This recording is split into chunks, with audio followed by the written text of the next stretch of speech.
ध्यान का अभ्यास मनुष्य जीवन की सबसे पवित्र साधना है। ये वह क्षण है जब आत्मा वास्तव में अपने सतगुरु द्वारा दिखाए गए मार्ग पर कदम रखती है। जब हम ध्यान के लिए बैठते हैं, उसी क्षण संसार के सभी विचार, सभी कल्पनाएं और सारी बाहरी धारणाएं पीछे छूट जाती हैं और एक नई अनुभूति की यात्रा प्रारंभ होती है। ध्यान का अर्थ केवल आंखें बंद करना नहीं है, बल्कि उस बिंदु पर पहुंचना है जहां आत्मा और परमात्मा का मिलन होता है। यही वह क्षण है जब मन को स्थिर करना, उसे नेत्र केंद्र पर टेकाना और भीतर जाना प्रारंभ होता है। ध्यान में बैठकर ही आत्मा रूहानी मंजिलों की यात्रा तय करती है, भीतर के लोकों का अनुभव करती है, सद्गुरु के नूरानी स्वरूप से मिलती है और अंततः उस अमर सत्ता को प्राप्त करती है जिसे हम परमात्मा कहते हैं। इसीलिए कहा गया है कि ध्यान ही कर्म है और ध्यान ही ज्ञान है। जब भी हम ध्यान में बैठते हैं, हम उस सर्वोच्च कार्य में जुट जाते हैं जिसके लिए मनुष्य जीवन मिला है, अपने चरित्र, अपने चित्त और अपने चेतन को रूपांतरित करने का कार्य। परंतु संसार का भ्रम यह है कि मनुष्य को लगता है कि बाहर कुछ करने से ही जीवन सार्थक होगा। जब कोई कहता है मत बैठो, कुछ करो, तो हमें भीतर से उत्तर देना चाहिए, मत करो, बस बैठो। क्योंकि ध्यान ही वह वास्तविक क्रिया है जो मनुष्य को उसके मूल तक पहुंचा सकती है। यही कारण है कि महात्मा लोग कहते हैं, शांत बैठो और जानो कि मैं ही परमात्मा हूं। जब हम स्थिर होकर बैठते हैं, मन का शोर कम होने लगता है, भीतर की गहराइयों में उतरने का अवसर मिलता है। जैसे वसंत ऋतु आती है और बिना किसी प्रयत्न के घास स्वयं उग आती है, वैसे ही जब हम शांत बैठते हैं, भीतर का जीवन स्वतः जागृत होता है। ध्यान में बैठना आत्मा को शक्ति देता है, उसे पोषण देता है। जैसे शरीर को भोजन चाहिए, वैसे ही आत्मा को ध्यान की आवश्यकता होती है। जब हम नियमित ध्यान करते हैं, आत्मा सशक्त बनती है, मन स्थिर होता है और संसार की परिस्थितियां चाहे जैसी भी हों, हम भीतर से अडिग और शांत रहते हैं। ध्यान हमें सहनशीलता सिखाता है, हमें समर्पण का भाव देता है और सच्चे विनम्रता का बीज बोता है। वह विनम्रता जो सतगुरु की आज्ञा में जीना सिखाती है।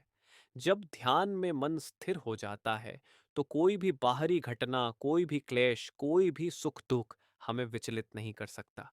फिर हम संसार के बीच रहते हुए भी भीतर से प्रसन्न और संतुष्ट रहते हैं। यही ध्यान की शक्ति है।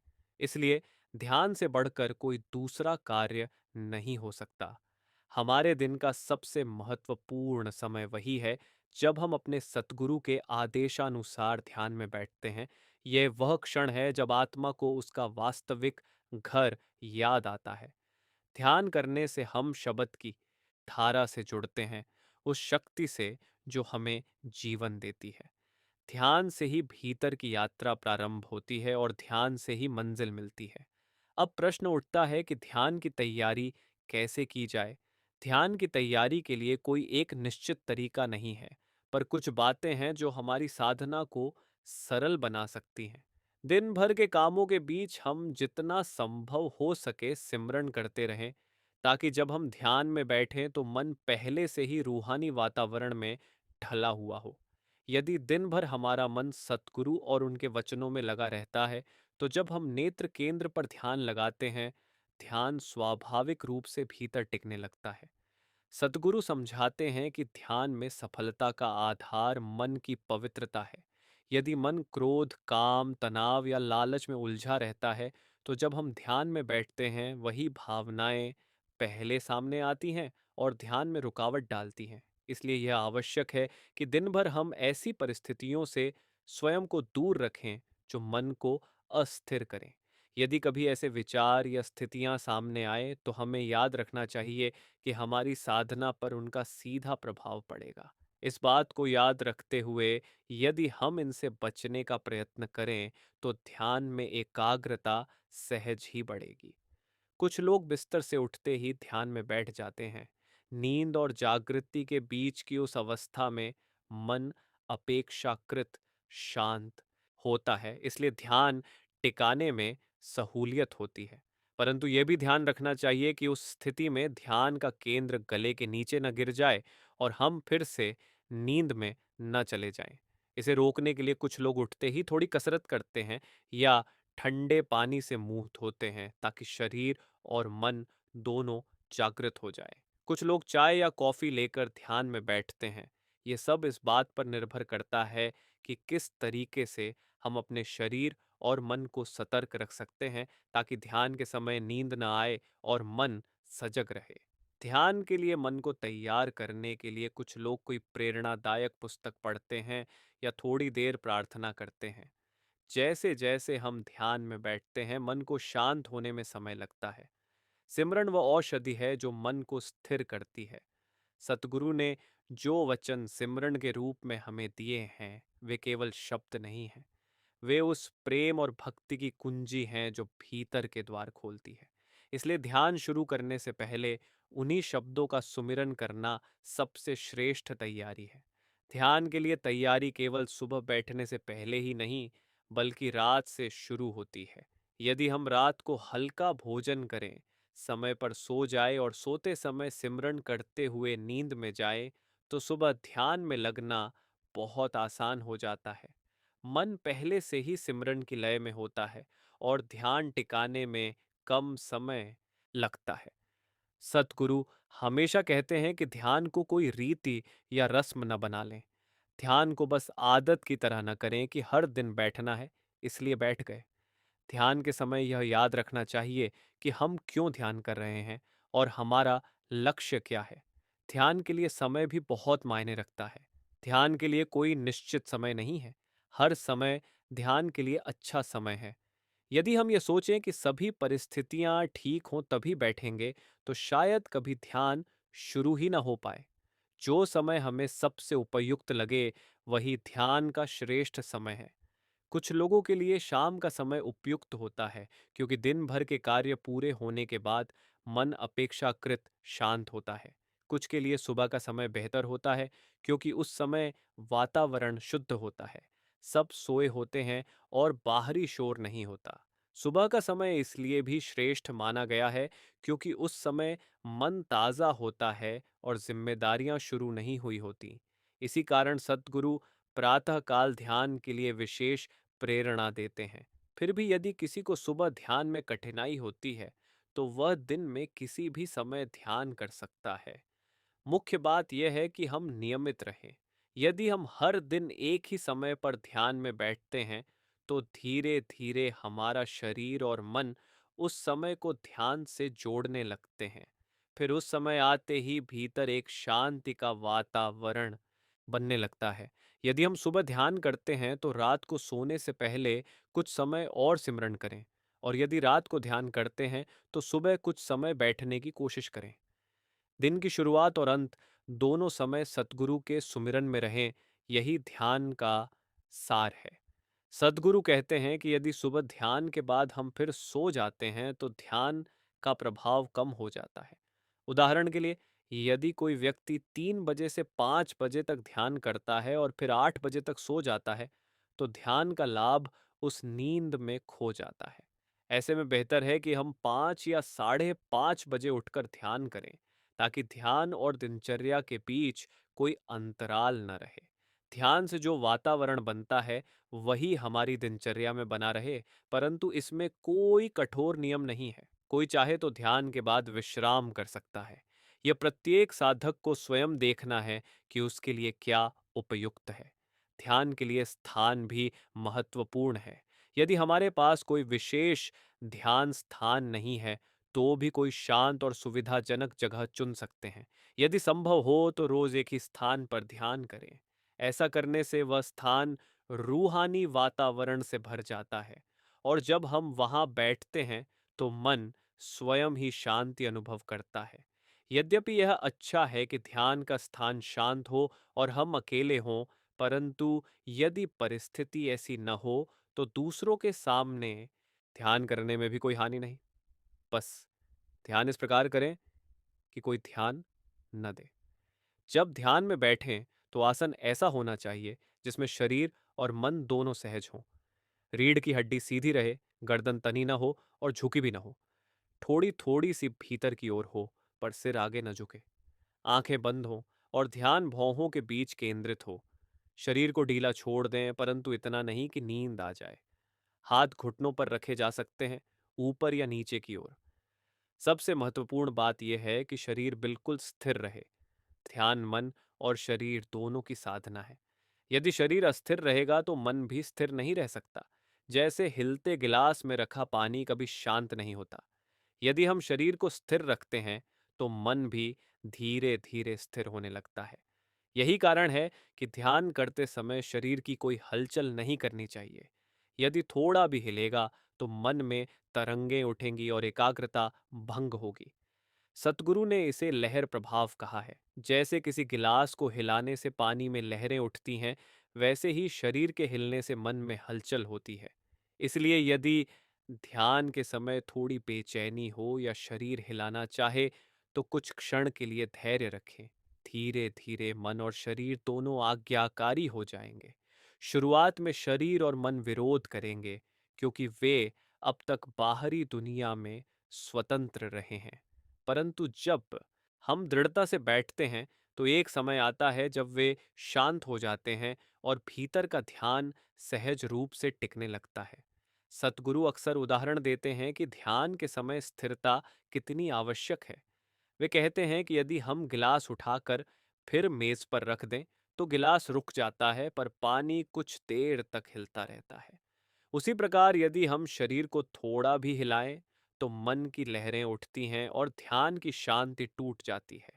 यदि हम शरीर को स्थिर रखकर सिमरन करते रहें तो थोड़े समय बाद अनुभव होगा कि शरीर की स्थिरता मन की स्थिरता को जन्म देती है और मन की शांति शरीर को और अधिक शांत बना देती है। जब दोनों एक साथ स्थिर हो जाते हैं तो आत्मा उस शांति का स्वाद चखती है जो केवल ध्यान में संभव है। जब साधक नियमित रूप से अपने ध्यान के अभ्यास में स्थिर हो जाता है तो धीरे धीरे उसका मन शांति की अवस्था में उतरने लगता है। मन जो पहले हवा की तरह चारों दिशाओं में भटकता था, अब भीतर के किसी आकर्षण से खिंचने लगता है। यह खिंचाव किसी बाहरी शक्ति का नहीं, बल्कि आत्मा की अपनी पुकार का होता है। वह आत्मा जो अनादिकाल से अपने घर से बिछुड़ी हुई है, अब अपने मूल से मिलने को व्याकुल हो उठती है। जब साधक अपनी दृष्टि नेत्र केंद्र पर टिकाता है तो प्रारंभ में केवल अंधकार दिखाई देता है। विचारों की धारा रुकती नहीं। मन पुरानी स्मृतियां, दृश्य और कल्पनाएं सामने लाता रहता है। परंतु जो साधक इन सब पर ध्यान नहीं देता, केवल सुमिरन में लगा रहता है, उसका मन धीरे धीरे शांत होने लगता है। जैसे बादल छौंटने पर सूर्य की किरणें धीरे धीरे दिखने लगती हैं, वैसे ही भीतर का मार्ग स्पष्ट होने लगता है। सतगुरु समझाते हैं कि ध्यान का उद्देश्य किसी दृश्य, प्रकाश या अनुभूति में खो जाना नहीं है। इन सबके बाहर जो परम सत्य है, वही साधक की मंजिल है। यदि ध्यान के समय कोई प्रकाश दिखे या कोई रूप, कोई रंग या दृश्य दिखाई दे, तो ये सब मन के संस्कारों की छवियां हैं। इन्हें देखकर प्रसन्न होना या इनसे प्रभावित होना उचित नहीं। साधक को केवल नेत्र केंद्र पर स्थिर रहना है, सुमिरन में लगे रहना है। जब वह इन सब का साक्षी बनकर बैठा रहता है तो धीरे धीरे ये दृश्य मिटने लगते हैं और भीतर का शुद्ध प्रकाश प्रकट होता है। एक समय आता है जब मन इतना स्थिर हो जाता है कि भीतर एक मधुर ध्वनि सुनाई देने लगती है। यही वह अनहद नाद है, वही शब्द जो सृष्टि की जड़ में व्याप्त है। ये कोई बाहरी ध्वनि नहीं, बल्कि आत्मा की अपनी सच्ची ध्वनि है।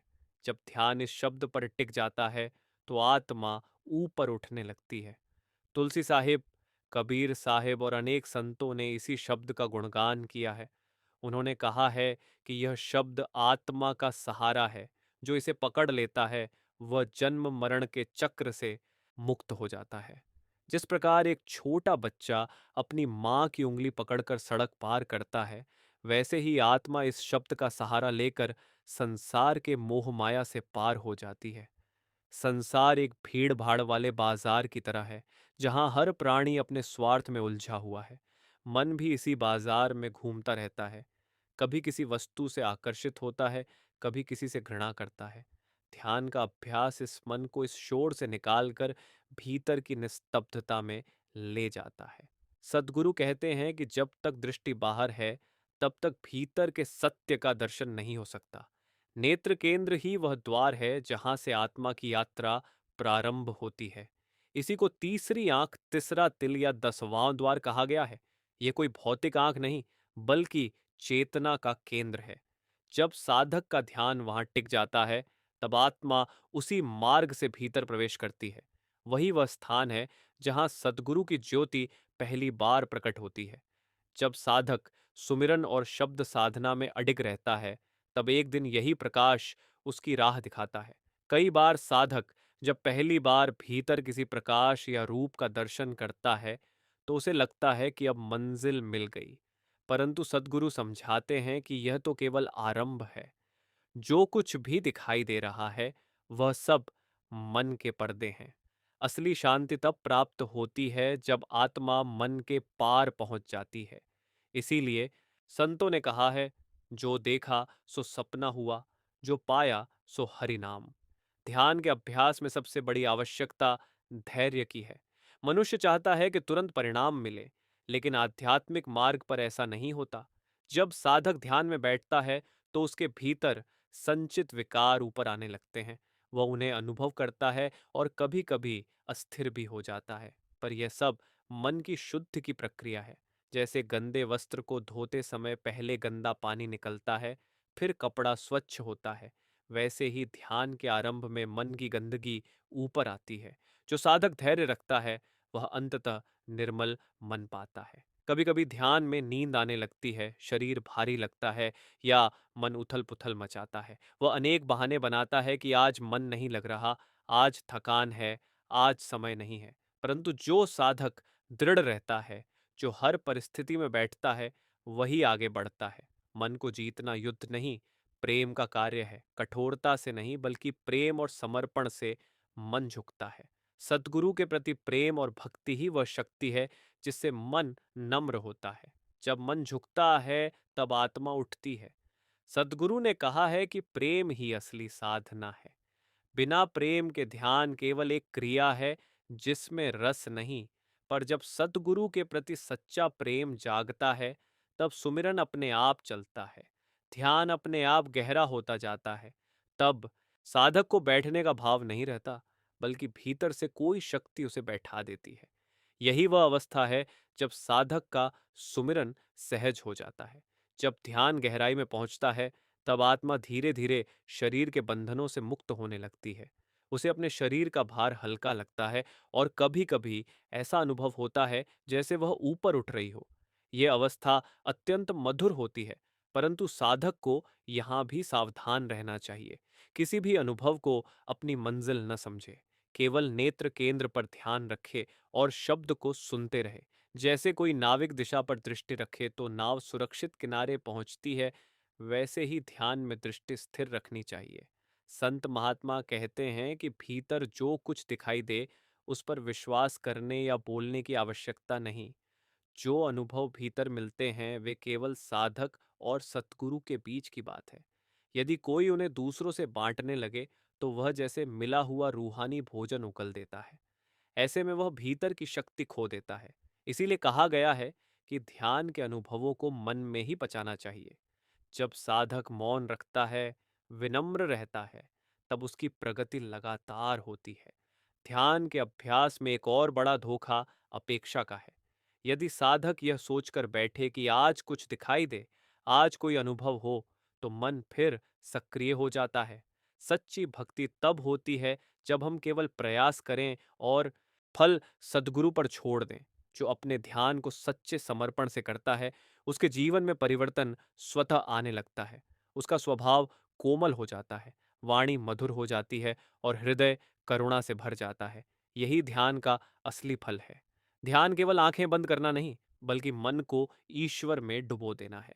जब मन ईश्वर में विलीन हो जाता है, तब साधक को बाहर की वस्तुओं में आकर्षण नहीं रहता।